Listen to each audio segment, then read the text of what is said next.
बाबा कह रहे हैं कि जब जब देवी देवता धर्म लोप हो जाता है तब तब मैं आता हूँ। कहते हैं ना, बैल की एक टांग टूट गई, बाकी तीन तीन टांग पर खड़ा है। तो मुख्य है ही चार धर्म। एक मंदिर भी है शिव बाबा का जो तीन पिलर पे खड़ा है। नहीं नहीं, चार पिलर था जिसका तीन पिलर टूट गया है, अब वो एक ही पिलर पे खड़ा है। अभी देवता देवी देवता धर्म की टांग टूट पड़ी है, यानी वह धर्म गुम हो गया। इसलिए बड़ के झाड़ का मिसल देते हैं, इसका फाउंडेशन सर गया, बाकी टाल टालियां कितनी है। बाबा एग्जाम्पल दे रहे हैं, बाकी टाल टालियां कितनी है। तो यानी तो इसमें फाउंडेशन में देवी देवता धर्म है नहीं, बाकी सारी दुनिया में मठ पंथ आदि कितने हैं। तुम्हारी बुद्धि में अब सारी रोशनी। बाबा कहते हैं तुम बच्चे इस ड्रामा को जान गए हो। अब ये सारा झाड़ पुराना हो गया है, कलयुग के बाद सतयुग जरूर आना है। चक्र को फिरना जरूर है, बुद्धि में ये रखना है। अब नाटक पूरा हुआ, अब हम जा रहे हैं, अब घर जाना है। चलते फिरते उठते बैठते भी याद रहे कि हमको अब वापस घर जाना है। मन मना भव मध्याजी भव का यही अर्थ है कि अब हमको घर जाना है। चलते फिरते उठते बैठते बाबा को याद करो। कोई भी बड़ी सभा में भाषण आदि करना है तो यही समझाना है। परमपिता परमात्मा फिर से कहते हैं कि हे बच्चे, देह सहित देह के सब धर्म त्याग, अपने को आत्मा समझ बाप को याद करो तो पाप खत्म होंगे।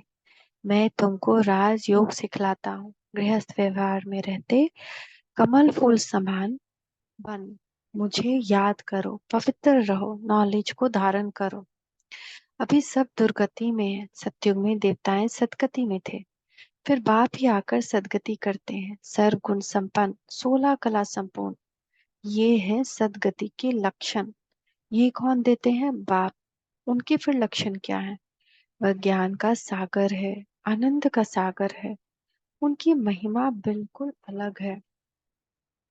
ऐसे नहीं कि सब एक ही हैं। एक बाप के बच्चे सभी आत्माएं प्रजापिता की ही औलाद होते हैं। अब नई रचना रची जाती है। प्रजापिता की औलाद तो सब हैं, परंतु वे लोग इन बातों को जानते नहीं। ब्राह्मण वर्ण है सबसे ऊंच, भारत में के ही वर्ण गाए जाते हैं। 84 जन्म लेने में इन वर्णों से पास करना होता है। ब्राह्मण वर्ण है ही संगम युग पर। तुम बच्चे अभी स्वीट साइलेंस में रहते हो ना। परम धाम कैसा है? Sweet silence. और जब हम साइलेंस में भी रहते हैं तो हम टेंशन में साइलेंस नहीं रहते हैं, अंदर अंदर मीठे मीठे रूप से बाबा को याद करते। तो ये क्या है? Sweet silence. यह साइलेंस सबसे अच्छी है। वास्तव में शांति का हार तो गले में पड़ा हुआ है। हम हैं ही आत्माएं, शांत स्वरूप। मगर हम क्या खोजते हैं? अरे भाई चुप रहो, शांति दो। अरे हम यहाँ चले जाए, अकेले छोड़ दो, हमको शांति चाहिए ना। पर शांति कहाँ है? शांति किसी जगह में नहीं है, शांति किसी आत्मा के चुप रहने से नहीं।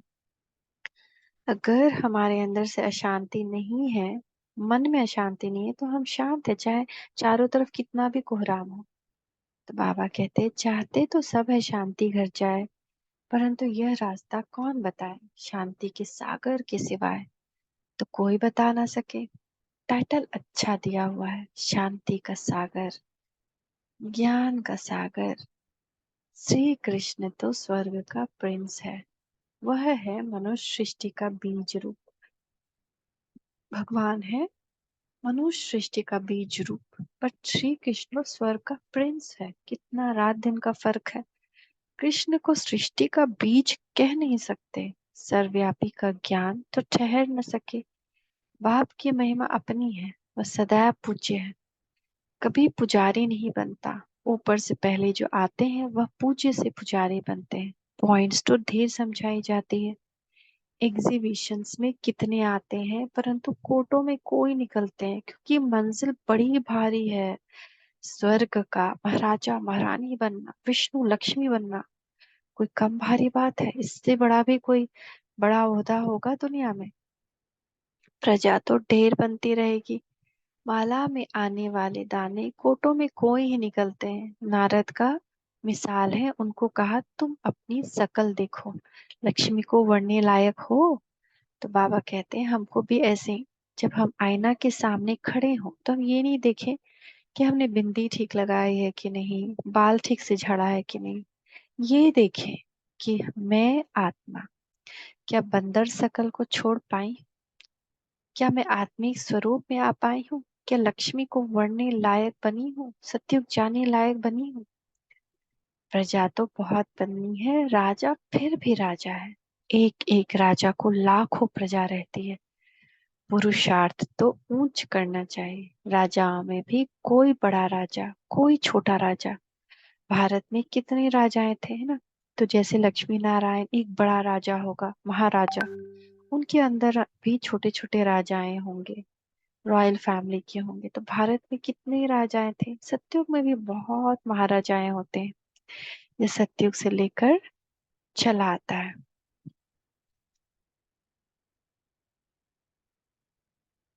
ये सतयुग से लेकर चला आता है। महाराजाओं को बहुत प्रॉपर्टी होती है, राजाओं को कम, है ना। महाराजा हाईएस्ट हो गया, उससे कम राजा। यह है लक्ष्मी नारायण बनने की नॉलेज, उसके लिए ही पुरुषार्थ चलता है। पूछते हैं,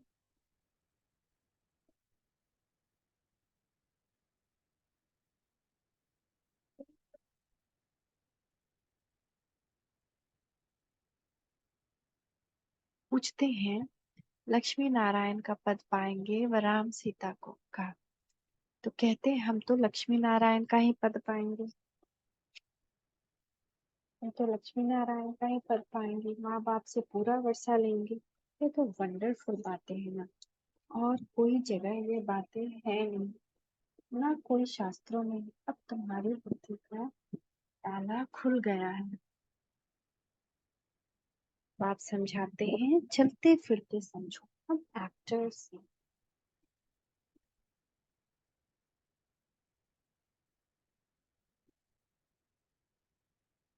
हमको अब वापस जाना, ये याद रहे। इनको ही मन मना भवा, मध्या जीव भवा कहा जाता है। घड़ी घड़ी याद दिलाते हैं, मैं तुमको वापस ले जाने आया हूँ। यह है रूहानी यात्रा। यह यात्रा, ठीक है, यह है रूहानी यात्रा। यह यात्रा बाप के सिवाय कोई करा ना सके। भारत की बहुत महिमा करनी है। यह भारत होलीस्ट लैंड है। सबका दुख हरता, सुख करता, सबका सदगति दाता, एक ही बात है। भारत उनका बर्थ प्लेस है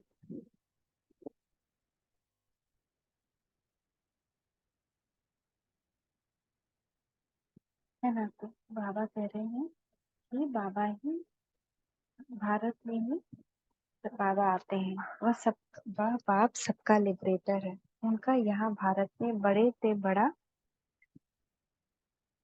तीर्थ स्थान है। भारतवासी हर शिव मंदिर में जाते हैं, परंतु उनको पता नहीं। गांधी को जानते हैं, समझते हैं बहुत अच्छा था, इसलिए जाकर उन पर फूल आदि चढ़ाते हैं, लाखों खर्च करते हैं।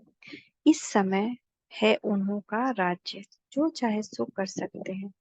यह तो बाप बैठ गुप्त धर्म की स्थापना करते हैं। यह राज्य ही अलग है। भारत में पहले पहले देवताओं का राज्य था। दिखाते हैं असुर और देवताओं की लड़ाई लगी, परंतु ऐसी कोई बात है नहीं। ऐसा तो कुछ है नहीं कि असुर और देवता का लड़ाई लगा। अपने अंदर की लड़ाई थी। हम ही असुर थे, हम ही जब देवता बनते तो स्वयं से लड़ करके देवता बनते, विकारों से लड़ करके। तो बाबा यही कह रहे हैं कि यहाँ तो युद्ध के मैदान में जीत पाए, माया पर जीत तो जरूर सर्वशक्तिमान ही पहनाएंगे। बाबा ही रावण राज्य से छुड़ाकर राम राज्य की स्थापना कर रहे हैं। बाकी वहां लड़ाई आदि की कोई बात होती नहीं। अभी देखेंगे तो सृष्टि में सर्वशक्तिमान इस समय कौन है।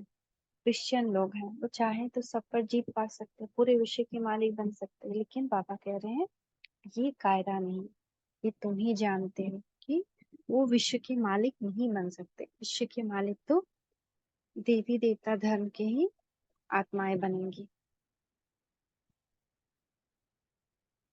नहीं तो उनकी संख्या कम होनी चाहिए थी, क्योंकि लास्ट में है, परंतु तीन धर्मों में यह धर्म सबसे दिखा है। सबको हथ कर बैठे हैं, ये सबको चेंज करवा करवा के कितने क्रिश्चियन हो गए हैं। यह भी ड्रामा बना हुआ है। इनके द्वारा ही हमको राजधानी मिली। कहानी भी है, दो बिल्ली लड़े, मक्खन बीच में तीसरे को मिल जाता है। तो वह भी आपस में लड़ते हैं। मक्खन बीच में भारतवासी को ही मिलना है। कहानी तो पाए पैसे की है। अर्थ कितना बड़ा है। मनुष्य कितने बेसमझ हैं। एक्टर होते हुए भी ड्रामा को नहीं जानते। बेसमझ हो पड़े हैं। गरीब समझते भी हैं, गरीब हैं। साहूकार लोग कुछ भी नहीं समझते। गरीब निवास पतित पावन बाप गाया हुआ। अब प्रैक्टिकल में पार्ट बजा रहे हैं।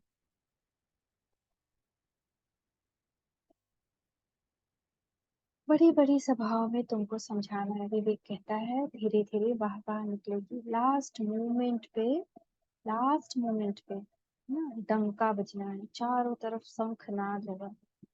अभी तो बच्चों पर ब्रह्मचारी बैठती है। अभी तो हम लोग एक दूसरे से कभी रूठ जाते हैं, कभी बाबा से रूठ जाते हैं, कभी मुरली छोड़ देते हैं, कभी योग छोड़ देते हैं, तो ग्रहचारी इसको बाबा कहते हैं। लाइन क्लियर नहीं, विघ्न पड़ते रहते। ये भी ड्रामा अनुसार पढ़ते रहे।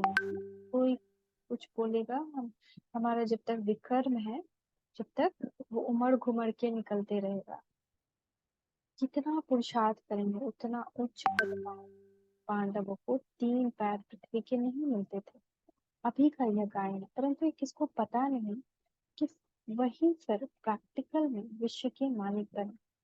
तुम बच्चे अब जानते हो, इसमें अफसोस नहीं किया जाता। कल पहले भी ऐसे हुआ था। ड्रामा के पट्टे पर खड़ा रहना चाहिए, हिलना नहीं चाहिए।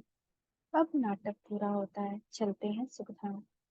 पढ़ाई ऐसी पढ़नी है जो उच्च पद पा लेगा।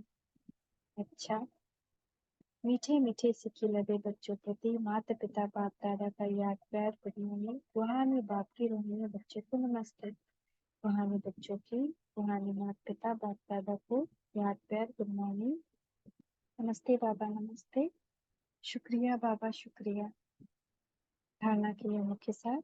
चलते फिरते अपने आप को एक्टर समझना है। ड्रामा के पट्टे पर अचल रहना है। जो हो रहा है अच्छा हो रहा है, जो होगा अच्छे से अच्छा होगा। बुद्धि में रहे कि हम घर वापस जाते हैं, हम यात्रा पर हैं। दूसरा, सदगति के सर्व लक्षण स्वयं में धारण करने हैं। सर्वगुण संपन्न 16 कला संपूर्ण बनना है। वरदान है संगम युग पर श्रेष्ठ मत द्वारा श्रेष्ठ गति को प्राप्त करने वाले प्रत्यक्ष फल के अधिकारी भव। संगम युग पर श्रेष्ठ मत के आधार पर जो श्रेष्ठ कर्म करते हो उसका प्रत्यक्ष फल मिलता है। सफलता अभी प्राप्त होती है, इसलिए कहा जाता है जैसी मत वैसी गत। वो लोग समझते हैं मरने के बाद गति मिलती है, लेकिन आप बच्चों को इस अंतिम मर्जीवा जन्म में हर कर्म की सफलता का फल अर्थात गति प्राप्त होने का वरदान मिला हुआ है। आप भविष्य का इंतजार में नहीं रहते, अभी अभी करते हैं और अभी अभी प्राप्ति का अधिकार मिल जाता है। इसको ही कहते हैं रचयिता का रचना से सच्चा प्यार। भगवान का हमसे कितना सच्चा प्यार है। स्लोगन, दृढ़ संकल्प से हर कदम में बाप को फॉलो करने वाले ही संपन्न बनते हैं। दूसरा कोई भी करे, हमको बाप को फॉलो करना है, ये दृढ़ संकल्प है। ऐसी ही आत्माएं सर्वगुण संपन्न बनते हैं। ओम शांति। ओम शांति।